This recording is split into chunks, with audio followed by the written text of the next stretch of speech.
Mes clés pour apaiser les frustrations amoureuses.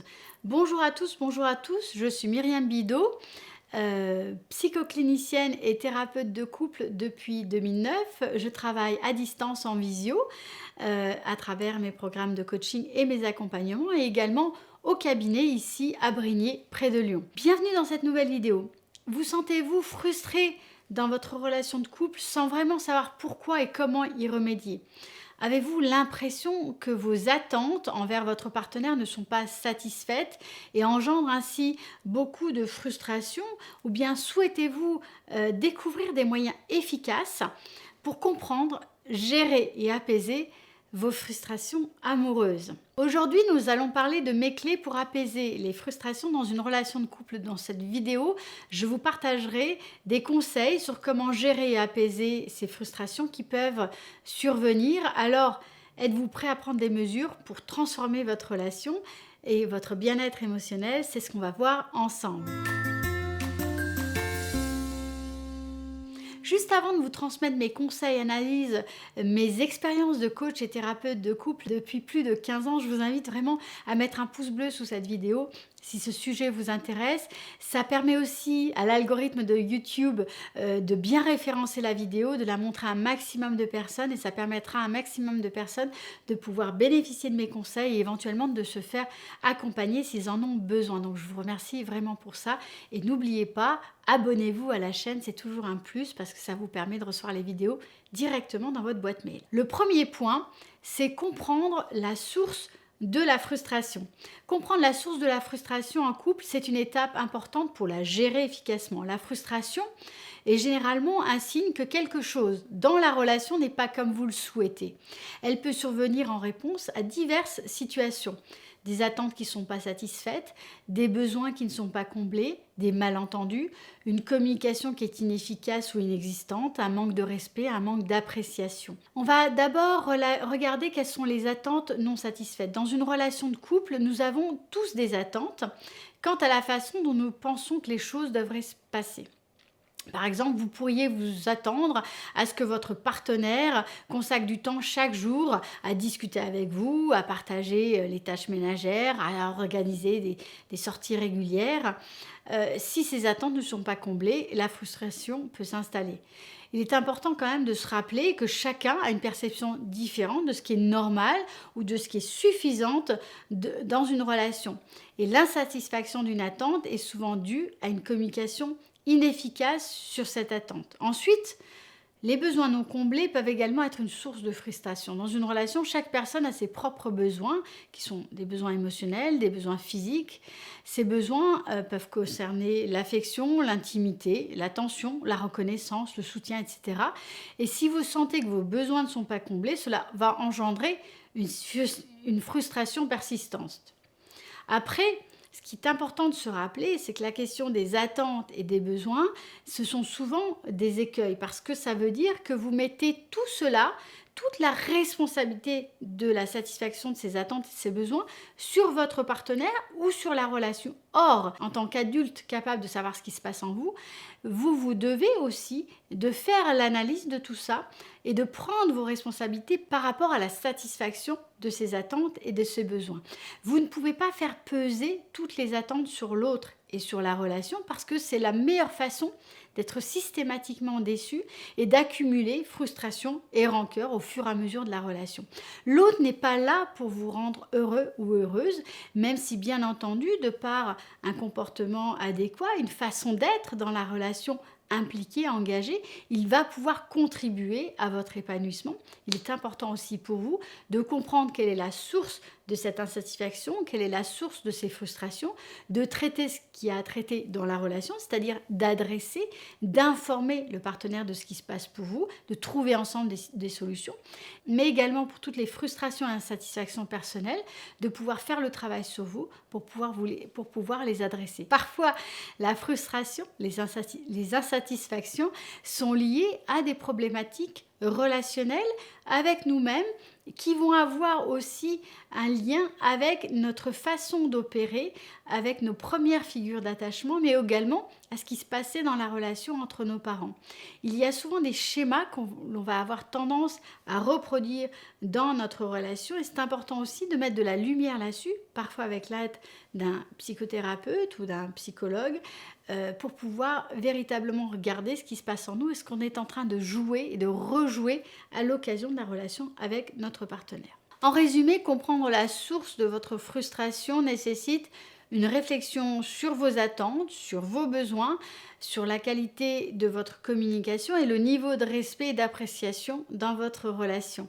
Une fois que vous avez identifié les sources, vous allez pouvoir prendre des mesures pour gérer votre frustration de manière plus efficace. Si vous vous retrouvez dans une situation où il y a des difficultés de communication, voire même dans une situation de crise, je vous invite vraiment à télécharger mon guide offert de la communication de couple en cas de crise. C'est un kit de survie qui est très efficace et que vous pouvez télécharger dans le lien juste en description de cette vidéo. Alors le deuxième point, c'est la notion de communication. La communication, c'est la clé pour dépasser les frustrations dans une relation de couple. Il ne s'agit pas simplement de parler et de déverser, mais de s'assurer que tous les deux vous vous sentez entendus, compris et respectés. Alors je vais vous parler de quelques étapes pour améliorer vos compétences en termes de communication. Première chose, c'est apprendre à vous exprimer de façon claire et de façon concise. Évitez les accusations et les critiques qui peuvent mettre votre partenaire sur la défensive et qui vont bloquer la communication. Un petit exemple, au lieu de dire « tu ne passes jamais de temps avec moi », dites plutôt « je me sens seule lorsque tu es souvent absent ». Plus vous serez précis, plus ce sera efficace. Deuxième point, l'écoute active. Lorsque votre partenaire parle, mettez-y toute votre attention, suspendez votre jugement, évitez les distractions, concentrez-vous.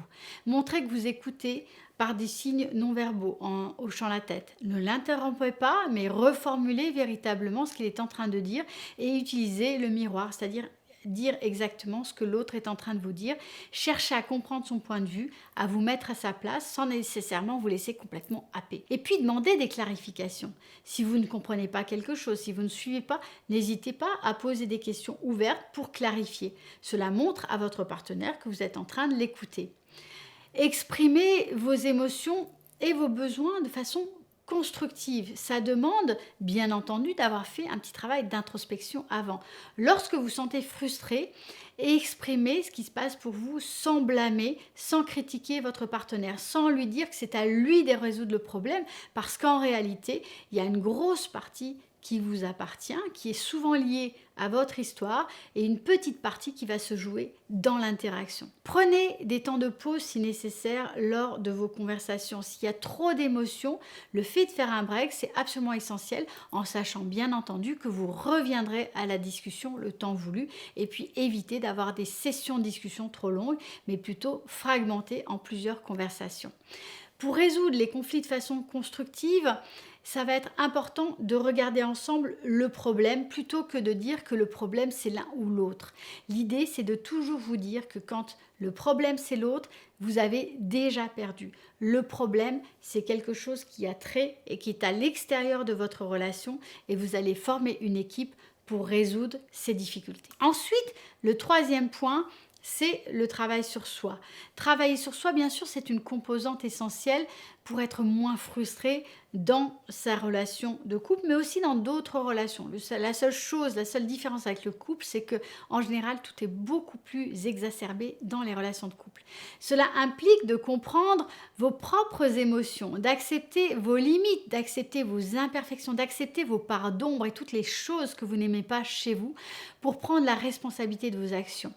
Alors, voici quelques étapes pour y parvenir. Comprendre vos émotions, c'est vraiment la base pour gérer vos frustrations.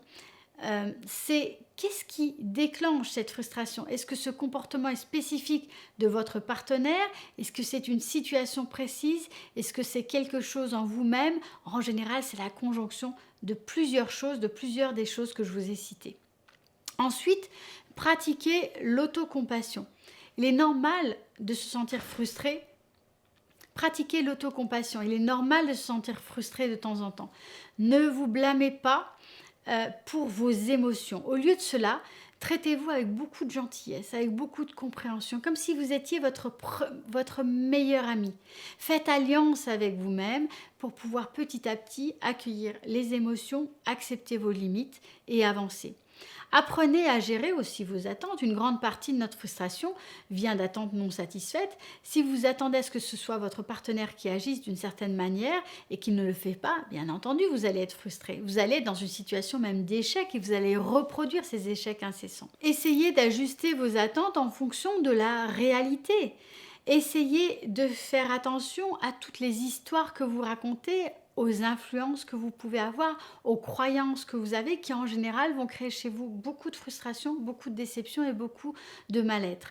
Donc, par exemple, si vous attendez à ce que votre partenaire fasse toujours la vaisselle sans que vous lui demandiez et qu'il ne le fait pas, il peut être utile de simplement communiquer sur vos attentes et de réfléchir à une solution qui pourrait fonctionner pour l'un et pour l'autre. Remettez vraiment les choses à plat et trouvez des solutions qui ne sont pas égalitaires, mais qui vous permettent à l'un et à l'autre de vous sentir bien. Il est facile de blâmer votre partenaire pour vos frustrations, mais cela ne fait que renforcer le cycle négatif dans votre relation. Or, le problème, c'est le cycle négatif, ce n'est pas votre partenaire. Il y a des choses qui vont faire que votre partenaire va évoluer, vous évoluez vous-même, mais ce n'est pas à vous de changer votre partenaire. Par contre, une communication claire, une communication efficace va vous permettre de trouver ensemble des solutions et d'apprendre à vous ajuster l'un avec l'autre. Et puis, cherchez de l'aide si nécessaire. Si vous avez du mal à gérer vos émotions, si vous avez du mal à gérer vos frustrations seul, il peut être tout à fait pertinent de consulter un professionnel, de vous faire accompagner parce que ces personnes peuvent vous permettre de comprendre ce qui est en train de se jouer pour vous, de comprendre les schémas que vous êtes en train de répéter, de mettre en place des actions correctives, progressives et d'acquérir des outils qui vous permettront d'avancer. En somme, travailler sur soi pour être moins frustré, c'est un processus continu qui nécessite pas mal de patience, de compréhension et beaucoup d'autocompassion. En comprenant vos émotions, en gérant vos attentes, en prenant vos responsabilités, en cherchant de l'aide si nécessaire, vous allez commencer à vous sentir nettement moins frustré dans votre relation de couple. En conclusion, apaiser les frustrations amoureuses, c'est pas une tâche qui est facile. La frustration, c'est souvent un sentiment extrêmement complexe qui est la résultante de beaucoup de choses qui se passent pour vous. Mais en comprenant la source de vos frustrations, en communiquant efficacement avec vous-même, avec votre partenaire, en comprenant ce qui se passe en vous, vous pouvez commencer à apaiser ces sentiments intenses d'insatisfaction. N'oubliez pas que chaque personne est différente, chaque relation est différente. N'hésitez pas à vous faire accompagner si nécessaire. Je vous invite également à regarder 3 autres vidéos sur la thématique. La première, c'est quelles sont les 4 clés pour apaiser la frustration amoureuse, 3 techniques pour casser la routine et l'ennui dans le couple, et ensuite comment faire pour raviver la flamme dans le couple. Si vous avez aimé cette vidéo, mettez un petit pouce bleu juste en dessous. N'hésitez pas à télécharger mon guide offert sur la communication de crise en couple. Je vous dis à très bientôt pour une prochaine vidéo.